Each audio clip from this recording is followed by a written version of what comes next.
बोरकर गुरुजी, विश्व ज्योतिषाचार्य, ब्रह्मांड ज्योतिष कार्यालय, मुक्काम पोस्ट रावेर, जिल्हा जळगाव, महाराष्ट्र. ब्रह्मांड ज्योतिषशास्त्राची कुठेही शाखा नाही. ब्रह्मांड ज्योतिष कार्यालय भुसावळपासून 35 किलोमीटर, जळगावपासून 65 किलोमीटर आणि बऱ्हाणपूरपासून 20 किलोमीटर अंतरावर आहे. रावेर रेल्वे स्टेशनपासून 2 ते 2.5 किलोमीटर, बस स्टँडपासून 2 मिनिटाच्या अंतरावर आहे. आपण आपल्या खाजगी गाडीने आले तर आंबेडकर चौकात या. आंबेडकर चौकापासून 2 मिनिटाच्या अंतरावर सराफ बाजार आहे. विक्रम बोरकर ज्वेलर्सच्या समोर लक्ष्मीनारायण मंदिर आहे, त्याच्या मागची बाजू माझी आहे. लक्ष्मीनारायण मंदिर आहे, त्याच्या पुढे लागूनच अलंकार बोरकर ज्वेलर्स आहे. आपल्याला कुठे काही अडचण असली तर अलंकार बोरकर ज्वेलर्स आणि विक्रम बोरकर ज्वेलर्सच्या आतमध्ये जावं, कारण ही माझीच ज्वेलर्सची शोरूम आहे. आतमध्ये जाऊन त्यांना सांगायचं की आम्हाला बोरकर गुरुजींकडे जायचं आहे, ते आपल्याला मार्गदर्शन करतील किंवा प्रत्यक्ष आणून देतील. असो, कार्यालयाची वेळ असते सकाळी 9 ते 2 आणि आपण दूरवरून येत असाल आणि 2चा वेळ आपल्याला साधता येत नसेल तर वेळ वाढवण्यात येते, परंतु आपण केव्हाही येताना मोबाईल करूनच यावं. अगोदर आदल्या दिवशी मोबाईल करा. काही लोक आदल्या दिवशी मोबाईल करतात, त्यांना काही काम निघते आणि ते निघून जातात, येत नाही आणि मग मला थांबून अडकून राहावं लागते. म्हणून जे लोक ज्या दिवशी निघतील त्या दिवशी पण आपण मोबाईल करा, म्हणजे मी हजर राहील. रावेरमध्ये आपला मुक्कामाची सोय पण आहे, इथे लॉजिंग आहे, खानावळ पण आहे, तालुक्याचं गाव आहे. बऱ्हाणपूर 20 किलोमीटर, तिथे पण भरपूर सोयी आहे. भुसावळ आहे, जळगाव आहे, जळगाव जिल्ह्याचं गाव आहे, भुसावळ तालुक्याचं गाव आहे, रावेर पण तालुक्याचं गाव आहे. असो, आजचा कार्यक्रम घेण्यापूर्वी माझी पत्नी स्वर्गीय सौ निर्मलाबाई बोरकर यांना अभिवादन करूया आणि आजच्या कार्याला सुरुवात करूया. आज आपण सकाळी मोबाईलच्या द्वारे जे मार्गदर्शन केलं ते विवाहाच्या बाबतीत केलेलं आहे. कशा विवाहामध्ये अडचणी येतात त्या. एक गमतीदार प्रसंग म्हणजे खरोखर सत्य घडलेला मी तुम्हाला सांगतो की ग्रह काय चमत्कार करतील हे काही सांगता येत नाही. असे अनाहूत चमत्काराचं उदाहरण किंवा अशा घटना मी बघितलेल्या आहे आणि माझ्या कार्यालयातून घडलेल्या आहे. आता ज्या वेळेला शुक्र भ्रमण होतं त्यावेळेला दोघांचा विवाह अगदी शुक्रभ्रमण विवाहस्थानाकडे सरकत होतं. त्यावेळेला विवाहस्थळं आली आणि मग ते विवाहस्थळं आले असताना साखरपुडा पण झाला आणि मनोमिलन पण झालं. जे वेडिंग म्हणतात त्या विवाहाच्या पूर्वीच करतात हे आजकालची मुलं, ते पण ते करू लागले. आणि शुक्र ज्या वेळेला विवाहस्थानी आला त्याच वेळेला विवाह इथे शुभमंगल तयार झालं.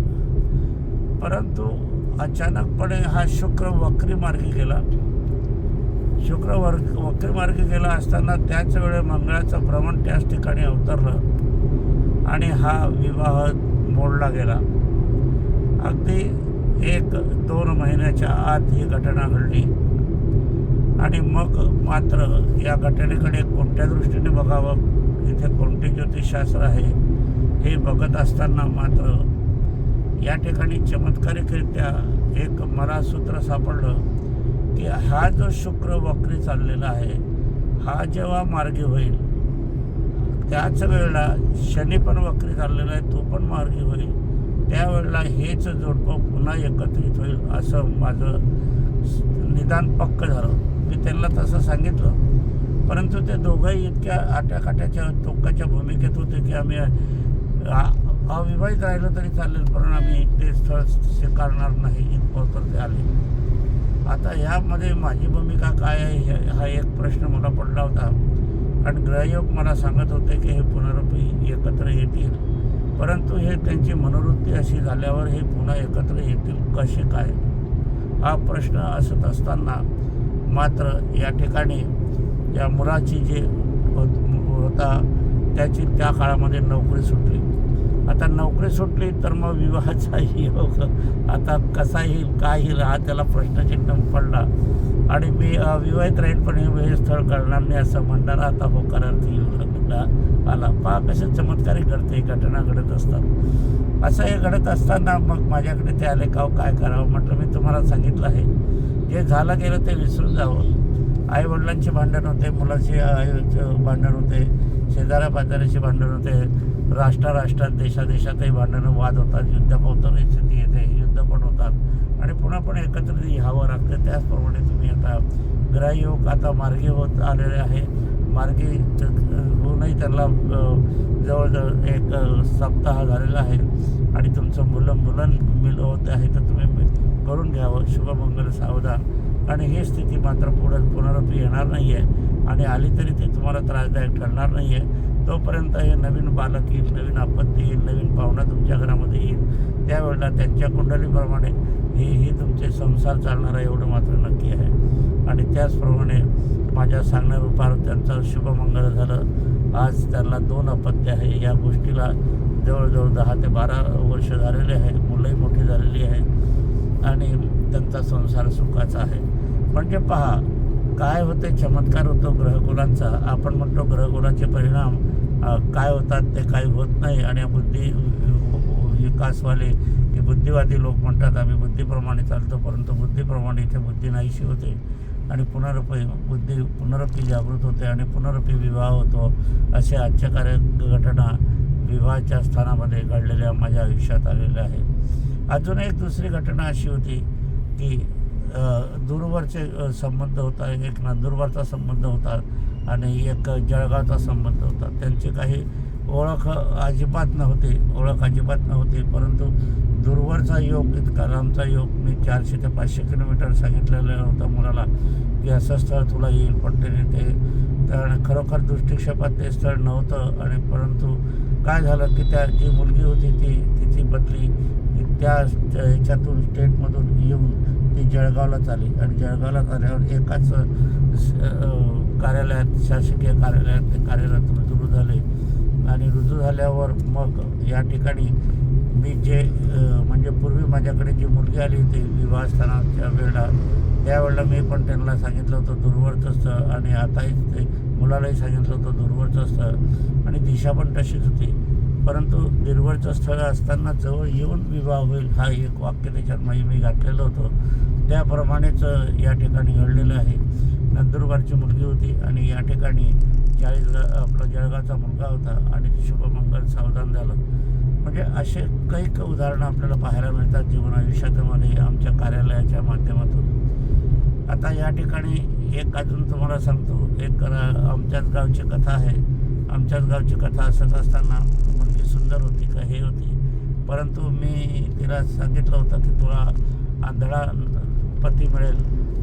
परंतु तिचे वडील मला त्यावेळेला रागावले होते कारण ते श्रीमंत घराणं होतं आणि रागावले असल्या कारणाने, श्रीमंत असल्या कारणाने खरोखर तुम्ही तसं बोलायलाही नको होतं, पण माझा स्पष्ट बोलण्याचा स्वभाव होता. परंतु योग मात्र तसा येईल की नाही शंका पुष्कळशा जण घडत होते. इथे ज्योतिषशास्त्र काय धरून बसले. त्यांच्या श्रीमंतीकडे पहा, मुलगी सुंदर आहे, रूपवान आहे, शिकलेली आहे, सगळं आहे. असं होत असताना मात्र मुली शिकत होती आणि या शिक्षणाच्या याच्यामध्ये विवाह करणं थोडं लांबणीवर पडत होतं आणि एकाएकी त्या कंपनीचं नुकसान झालं आणि ही कंपनी डबघाईला आली. आणि मग डबघाईला असताना कर्जबाजारी झाली. कर्जबाजारी असताना मात्र सगळं पुष्कळसं विकटाक झाली आणि विकटाक होऊन मग मात्र ही गरिबी परिस्थितीत तिला जो पती आला तो नागपूरचा होता आणि तो आंधळाच होता आणि आंधळ्याशी तिला लग्न शेवटी करावं लागलेलं आहे. ही रावेरची सत्य घटना आहे. मात्र ह्या मुलीला याच्यात आत्ताच 1 वर्षापूर्वी माझी भेट झाली होती. तर तिला जे दोन मुलं होती ती मग माझं डोळस आहे, दिसणारी आहे, उत्कृष्ट आनंददायक आहे आणि ते दाम्पत्य आज सुखाचा विवाह संसार करत आहे. म्हणजे केव्हा जीवनामध्ये कलाटेच्या अनुषंगाने काय घडेल हे सांगता येत नसलं तरी मात्र ज्योतिषशास्त्राच्या माध्यमातून आपल्याला थोडीफार तरी मार्गदर्शन होत असते आणि हे मार्गदर्शन सत्यातेत उतरत असते, हेही तेवढंच खरं आहे. आता या ज्योतिषशास्त्राच्या माध्यमातून विवाहाच्या स्थानाच्या आपण प्रश्न ज्या वेळेला पाहतो त्यावेळेला पुष्कळसे ज्योतिषी जन्मकुंडलीच्या माध्यमातून लग्न विवाह किंवा जी लग्न म्हणतात ते लग्नकुंडलीवरून पाहत असतात. परंतु लग्नकुंडलीवरून किंवा विवाह कुंडली काढायला हवी, लग्नकुंडली म्हणजे विवाह कुंडली नाही हे लक्षात घ्या. आणि या ठिकाणी विवाह कुंडली वेगळी काढून जर आपण परीक्षण केलं तर सत्यतेत उतरते आणि ही सत्यता आपल्याला या ठिकाणी बघायला गेले तर ती सत्यतेत उतरून आपल्याला यशदायी ठरते. म्हणून मी तुम्हाला नेहमी सांगतो की विवाहाच्या माध्यमातून विवाहाची कुंडलीतून आपल्याला या ठिकाणी जर आपण मार्गदर्शन घेण्याचा प्रयत्न केला तर जवळजवळ 100% सत्यतेचं मार्गदर्शन आपल्याला मिळत असते. परंतु विवाह कुंडली वेगळी असते. सांगण्याचं तात्पर्य असं की जो विषय असेल त्या विषयाला अनुसरून कुंडली हवी असते. आपल्याला करिअर बघायचं असेल तर व्यवसाय करावा का नोकरी करावा या बाबतीत आपल्याला विचारायचं असेल तर आपल्याला एक लाभ भाग्य दैव नशीब आणि व्यवसाय बघायचा असेल तर व्यवसायाची कुंडली काढून आपल्याला व्यवसाय बघावे लागतात. व्यवसाय एकच असतो असं नाही. व्यवसायाच्या दृष्टिकोनातून 5-6 व्यवसाय आम्ही देत असतो. पहिल्या व्यवसायाला प्राधान्य अधिक असते, दुसऱ्या व्यवसायाला प्राधान्य कमी असते, म्हणजे 10% उतरतच असते आणि मग शेवटचं मात्र ते सामान्य असते.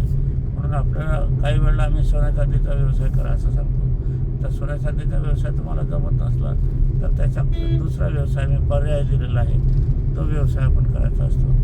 तोही आपल्याला जमत नसला तर तिसरा व्यवसाय करायचा असतो, तोही आपल्याला जमत नसेल तर मग चौथा व्यवसाय करायचा असतो. आणि याच्यावर आपल्या घरची स्थिती काय आहे, घरची स्थिती काय आहे, ते कोणत्या व्यवसायाला ते अनुकूल आहे हा प्रश्न आम्हाला तुमचे विचार सांगून मग आपण त्याच्यातून निवड करून तुम्हाला योग्य ते मार्गदर्शन करीत असतो. पण त्यावेळेला हे सगळं मार्गदर्शन व्यवसायाच्या कुंडलीवरून होत असते. असो, आजचा विषयाला इथेच विराम देऊया. माझी पत्नी स्वर्गीय सौ निर्मलाबाई बोरकर यांना अभिवादन करूया आणि आजच्या कार्याला समर्पण करूया.